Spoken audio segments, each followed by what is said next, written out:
thanks to the support as a channel member, Adam Blamplate. Right, this is getting ridiculous now. First, we lost the light strip behind me. Then we lost the floodlights. Now we've lost one of the cameras. You've got to start investing back in this football club. We're running out of stuff that's working. I don't know how much longer I can hold stuff together with sticky tape.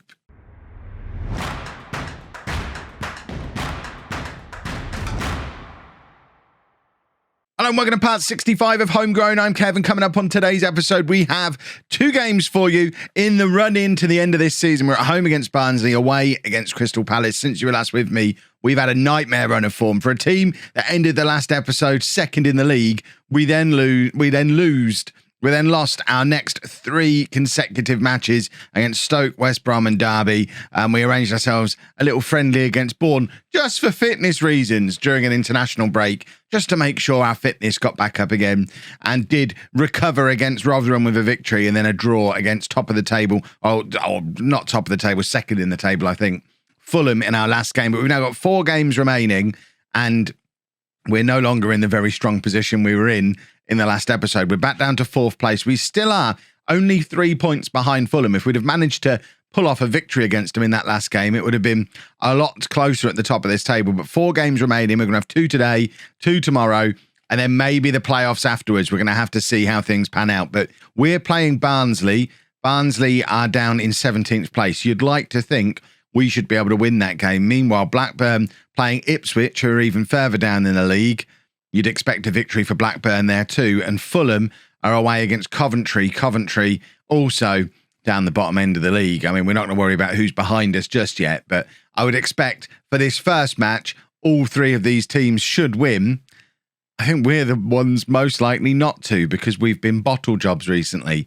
But this is the team we're going to put out there for the Barnsley game to try and get back to proper winning ways again. If we win every game for the rest of the season, we'll get promoted, because at the very least, we'll get in the playoffs and win them if we're winning every game. Harrison Davies has made his full Wales debut, by the way, and scored. The man is just a goal-scoring machine. Full debut for Wales. First goal for Wales, but he has come back with a little bit of a knock, which is not ideal. He's not one to get injured very often, because we're usually very careful about sending him on holiday. But he got injured in training whilst away on international duty, which is very frustrating.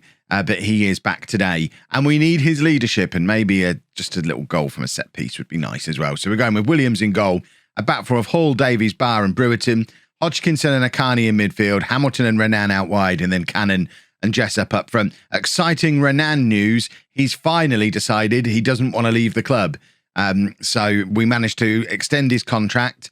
He's now on even more money. He's had an extra year added on, and his release clause has now gone up to £37 million. So Renan, if he leaves, it's going to be for an absolute fortune. So that is a nice little insurance policy for if we do mess up these last few games of this season and end up not getting promoted. At least if Renan goes, we're going to get an awful lot of money to compensate us for him going. We still don't really have a backup plan for if Alex Williams walks. He doesn't want to sign a contract extension at the moment because we can't offer him enough money. He wanted $8,000 a week, and we don't have $8,000 a week because we just threw $8,000 a week at Kieran Hodgkinson to extend his loan, which is not ideal. But of course, with Williams, the situation is slightly different from Renan, because Williams being homegrown at club, if he leaves, we can get him back.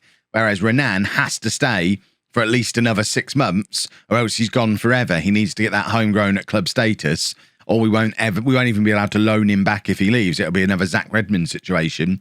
But much worse, because obviously Renan is a much better player than Zach Redmond is. So fingers crossed we can hold on to Renan over the summer now. And more importantly, if we get promoted to the Premier League, I don't think it's going to be an issue at all. So that was a fantastic save from Williams. That's why he's so important. But if we can win this match, win a few more matches, we don't need to worry about who's going to be leaving and when, because once we're in the Premier League, I'd like to think as a Premier League club, we'll finally be in the position to... We'll sell people when we want to sell them, but we won't really be forced into selling players anymore. I mean, it will still happen occasionally if we get a real exceptional talent, like a proper wonder kid who wants to go off and play in the Champions League before we're ready to play at that level. But certainly the worry of what happened with Hodgkinson, what happened with Curry, what happened with Bachelorette Pitetta, and Redmond, that worry goes away once we're in the Premier League, I think. So at least if players do leave, we're not likely to be shortchanged for them. Jessup plays it into Hamilton. That's a lovely little reverse pass from Jessup. He drew the right back in. The right back was following him, and Hamilton just filled the gap that Jessup left behind. Jessup knew exactly what was going on. This is brilliant play from Jessup. He's out there on the left wing, drags that right back all the way across with him, and just Hamilton's in that gap. That was incredible play from Jessup, and that does put us 1-0 up. And almost immediately, we now have the chance for a slam dunk corner as well. Jessup with the in-swinger, but it can't find Harrison Davies, who's lurking at that near post. But it's Jessup again. The camera angle seems very wide today. I'm not really sure why, but we can't zoom in any further either, which is a little bit odd. Joe Barr has also made his full international debut. Oh, what a pass from Renan. We'll get back to talking about Joe Barr in a second, but Troy Cannon has just scored from an absolute world-class pass from Renan. We've had 2 wonderful assists in this match so far, and 2 very easy finishes for the players who managed to get on the end of them. This is phenomenal from Renan. He's not even looking. He did not even look up to see where Cannon was. He just knew where Troy Cannon would be lurking, and that's sensational from Renan. What I was saying, Joe Barr is now a full Northern Ireland international at only 19 years old. He actually pushed Shay Charles down to the bench. So I'm sure Shay Charles is loving the fact that Joe Barr's taken his spot for both club and country now. But I think Barr and Davies, if we can keep Barr and Davies together with Brewerton on the right, Hall on the left, Williams behind them, I think that can be our back four and goalkeeper for at least the next 3 or 4 years until we're properly ready for that Champions League push.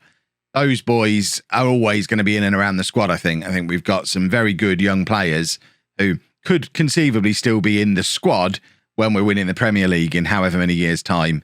So it's very good to see the defence developing so nicely. I'm still not quite so sure about what the attack's going to look like long term. I'm always going to have question marks over Troy Cannon, even though I have used him this season more than I ever have before, but I'm still not completely convinced by him. And I know there's a bit of a Troy Cannon fan club in the comments section as well, but I'm still not fully convinced. Likewise with Hamilton, even Jessup. I love Jessup in the Championship, but I do worry he's very much one of those Championship strikers who, when we make the step up to the Premier League, he's going to be another Simon Patton, or using my real life examples, the likes of Dwight Gale, who he's very, very quick, and the pace alone is enough to ruin the Championship. But you make the step up to the Premier League and he's not got that extra little bit of quality that you need to make the step up successfully. And I do worry that's the case with Jessup. Renan, I'm sure, will be part of a long-term forward line if we can keep him at the club. And then Curry, Hodgkinson, Akani, Roberts, all of them together should make up a midfield and attacking midfield bunch of players. Obviously, there's a few of them that need to re-sign permanently, but I think we're looking good there. What we really need is a real top-tier striker to come through, and Troy Cannon is trying to send me the message that we've already got one. A 13th goal of the season for him, for a player who spent the entire year pretty much playing on a support instruction, is not too bad. He works very, very hard, and he does score goals, but he's just, again, he's not spectacular. I don't see him as a long-term Premier League striker for us, and that's what we need to really start looking for, either to buy into the club the way we have with Barr and Brewerton and Hall.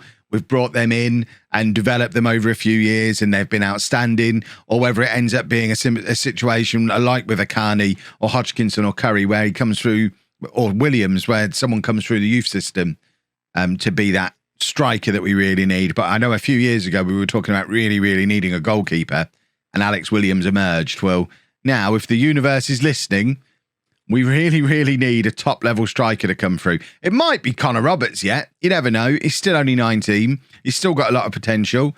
It might just be Connor Roberts. But Connor Roberts, I think, is going to be an attacking midfielder or a support striker in the same way I'm using Cannon. I don't think he's ever going to be a 30-goal-a-season striker.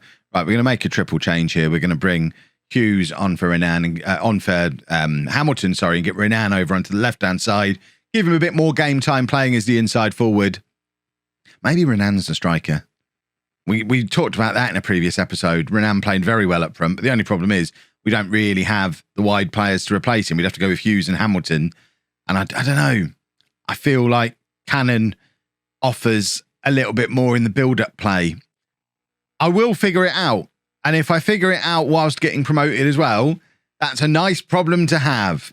Right, Bar at the back, looking for options and finds Alan, who's getting a very rare appearance again at right back this time. He's kind of forcing his way into the first team setup at 22, 23 years old when he's probably out on his way out of the club, mainly because there's a lot of other players who are currently out on loan who next year they'll come in and replace Alan, and Alan will be gone. Don't expect John Allen to be around the club long term, but he's getting more of a run of games now than he ever has in his previous home career. You never know. He might impress and he might earn himself a new contract and get to stick around, but it's fairly unlikely. If John Allen's mum's listening, don't turn his old bedroom into a sewing room just yet. He might be coming home. Alan on the right-hand side. He wants his mum to have that sewing room, but he can't find Renan. And then Akani. A rare start for Akani today, and he has not looked out of place at all. Bar playing it forward to Hodgkinson, who gives it to Jessup. Jessup and Renan kind of getting in each other's way there. But Jessup is on the end of the through ball from, I think, Andy Hall played that pass through. A very tidy little through ball from Hall. Again, we've talked a lot about through balls today. Lots of people doing a very good job of it. And there is your slam dunk corner. And there's Harrison Davies with his 11th goal of the year. I've just remembered he was only supposed to play 75 minutes today. And there he is with an 85th minute goal because he's our captain, he's our leader, he's our hero. And he is a goal machine from these set pieces as well. In my mind, because Slam Dunk's obviously back at the club as a coach now, in my mind, that's all Slam Dunk is doing in coaching, in training. He is just training the slam dunk corner over and over and over again. And that's why Jessup's getting better at hitting them and Curry's getting better at hitting them and Davies is getting better at tucking them away. That's the narrative there. And we've made it 5 through Renan, a 12th goal of the season for him. How are we suddenly scoring all these goals when that last bunch of 5 games, we found goals really, really hard to come by? It's one of those annoying situations. We all know it. Everyone who plays FM knows how this works. When you close the game, I closed the game at the end of the last episode, went to bed, came back, played through the in-betweeny bits yesterday afternoon, and it was absolutely miserable. Closed the game. I've come back to it this morning. This is the first 8 game of Football Manager I've played all day, and we're like a different side again. It's that one session of 5 games was just a complete anomaly. And you can't help but we've all been told so many times this isn't how it works. It's Dante Casanova. Fans of the stream know all about him. But you can't help but think, even though logically I know it can't be how it works, but it does feel like every time you load the game, you get a little random number generator, decide what kind of form you're going to be in. And I know it's not that. Intellectual. I've got a first-class honours degree in computer science. I understand that's almost certainly not how it works. But goodness me, does it feel like it when you get stuff like this happen. And hopefully we'll be all right for the rest of the season now, because I'm likely to just play through the rest of the season in one session and just keep recording videos. If we end up in the playoffs, I could be doing 4 videos back to back in this excellent jacket now, which means it'll be a little bit longer before I get the wide camera and the lights fixed, which everything's falling apart in this office. It's a disgrace. But importantly, we've picked up a win. We've confirmed our best ever championship finish, which is very nice. And does that confirm us into the playoffs? It says Fulham are confirmed into the playoffs. We're not quite confirmed for the playoffs yet, but we are back up to 3rd place in the league with 3 games to go, with 3 points behind Fulham, only 1 goal difference in the goal difference. It's on, boys and girls. Let's go and play our next game. But it seems I slightly broke Davies and Akani in that last game there. I mean, to be honest, Hodgkinson, Renan are also tired as well. I'm trying to rotate a little bit. So Davies drops down to the bench, as does Akani. Campbell and Connor Roberts come into the team as replacements for them. If you're wondering where Nathan Curry is, by the way, you can see that he has picked up an injury and he's going to be out for the rest of the season. Sprained knee ligaments, out for the next 3 to 6 weeks. If he recovers quickly, he might be back for the playoffs if we end up in the playoffs. We'd like to go up automatically if we can, though. So fingers crossed, that's what's going to happen here. Pick up where you left off last time out. Crystal Palace are the team we're playing today. They're down in 9th place, a much tougher test than the one that we've just had. And it looks like they're going down to 10 men after 3 minutes, which is just about perfect. If you ask me, they have gone down to 10 men.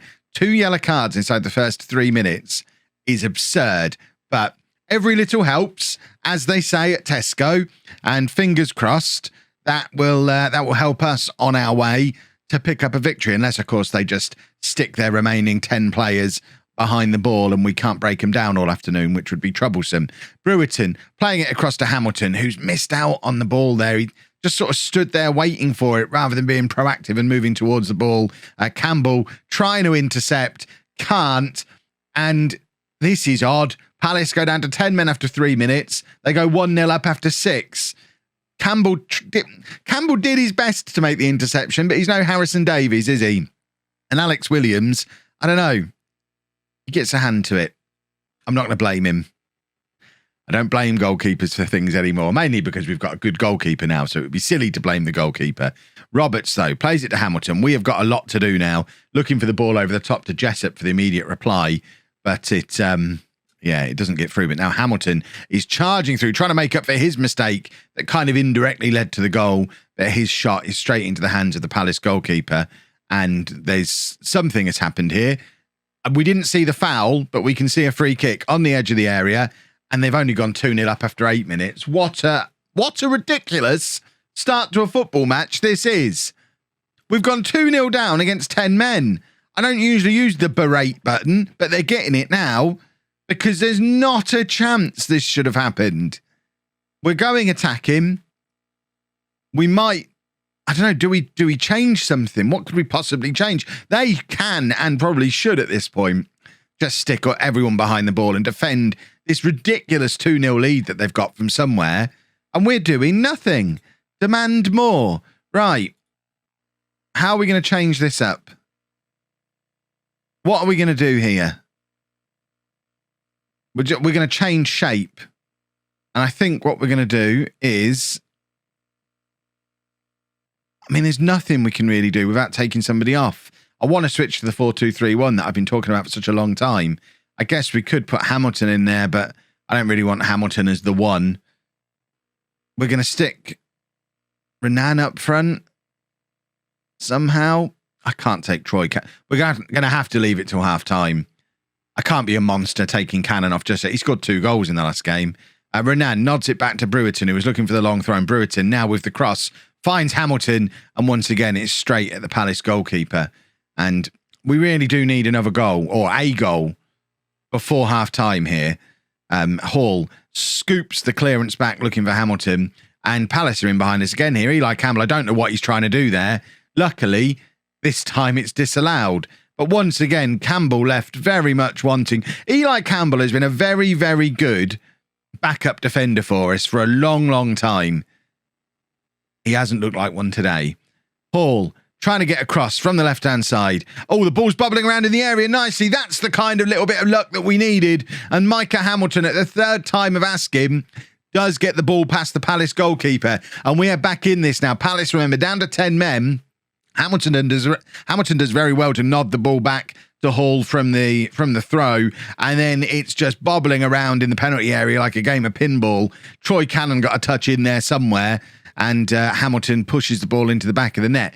2-1 now. As long as we can stop Palace scoring again, we've still got a chance here, but we just look so delicate at the back that I can't be at all confident that we're going to stop them from scoring again, even though they're down to 10 men. It might be an idea to bring Davies on at half-time. It's disallowed again for offside, thankfully. But they are ruining us. There's only 10 of them. Why are we finding them so hard to defend against? It's absolutely mad. Eli Campbell has apparently been the best defender. I mean, I don't know where that's been judged from. From what I've been watching, Eli Campbell has been at fault for pretty much everything that's happened. Everything that's wrong with the world is Campbell's fault. Renan has won the ball back excellently there. Renan is a different player when he wants to be here. Big, deep cross from Renan, and Hamilton's got his second of the game. Huge assist from Renan. He wins the ball back on the right and then plays a lovely, lovely cross. Just the dip on that cross, it goes so high and dips back down at such an angle that the defenders, the goalkeeper, they're all completely taken out of the game, and it lands on the end of Micah Hamilton's toe. What a cross. 2-2. We've got out of jail a little bit here, but we do need to we do need to go and win the game. That's the idea today. Because there's so much going on here, I haven't even looked at what's going on in the other matches. Fulham are losing. No, Fulham are drawing against West Ham. Blackburn winning away against Cardiff. So if we can somehow find a winner in this game, we're going to go ahead of Fulham. We'll go up into second place as things stand, because we'd be level on points with them and have the goal difference. And Micah Hamilton has a hat-trick. The most unlikely hat-trick you'll ever see. He was the villain at the start of the game, directly involved in that first goal being conceded. Renan's instrumental in this again, and Hamilton is playing like a man who's really rather motivated to win a football match. Palace 2, Holme 3. We've come from 2 goals down, and as it stands, we are back up to second in the league once again, but we have some very tired players on the pitch. Akani's going to come on for Hodgkinson. Renan's going to have to come off as well. Hughes is going to come on for him, and we're going to leave it there for... Oh, Tommy Jessup's having a nightmare game. Right. It's Danny Pritchard time. Pritchard is going to come on. Just experience, leadership, set pieces. I know he's only like 23, 24 years old. It's weird to talk about experience and leadership, but just like Harrison Davies, Danny Pritchard's been here since the very beginning. He signed for us in the very first season of this save. It's only him and Davies that are left, I think, from that very first season. And we need that experience. We need those proper homegrown boys, even though they're both Welsh and neither of them were born anywhere near Peterborough. Fulham have gone back above us. They must have gone ahead in their game. I think against West Brom they were playing. But importantly, we've picked up the victory and we have kept ourselves in the hunt. Middlesbrough away, which will be in tomorrow's episode, they're 23rd in the league. That's got to be winnable. We're only 1 point behind Fulham, only 4 points at this point behind Bristol City. We're not looking at the title. We're just looking at getting into that automatic promotion spot. We've now confirmed the playoffs. So at the very least, we've got the playoffs, and we'll find out tomorrow whether or not we're going to be going up automatically. If you've enjoyed that, please make sure you leave a nice big thumbs up on there for me. Subscribe to the channel for daily Football Manager videos. And thank you very much for watching.